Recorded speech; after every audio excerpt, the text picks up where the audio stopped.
Okay, look at this shadow right back here. It's really reminding me of a quartic function, the way it's got those three turns. I mean, if you make it extend that shadow a little bit, it looks like a really interesting heart too, and that's a really gorgeous equation. If you look up the equation of a heart, or you look up the equation of something to the fourth power, see if you can find those shapes that I found in that shadow. But that's not actually why I started the video. It kind of is, because as soon as I saw it, I knew I wanted to stop here. But I wanted to address a question I get a lot, which is, are the accommodations for dyscalculia, number line, 1 to 100s chart, reference sheet, calculator, notes, worked example, etc., are those supposed to be used just in the classroom or also for assessments? Well, let's think about it. Neurodivergence doesn't stay home on test day. The parietal lobe doesn't change the way it retains or loses math information just because we're having an assessment.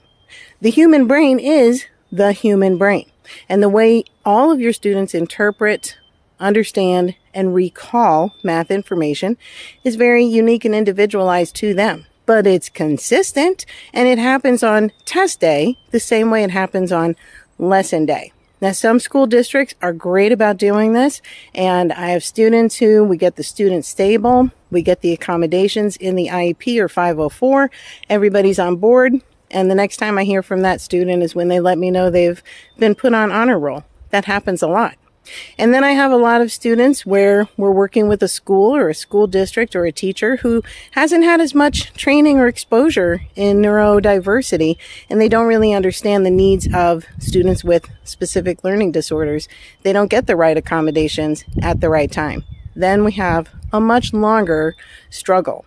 But we can get rid of a lot of that struggle and let our students succeed to the best of their own ability if we make sure that they have their right accommodations at all times, because they have their brain with them at all times. All right, one last shot of that really great shadow, those really interesting functions down there on the ground. I'm Dr. Wall.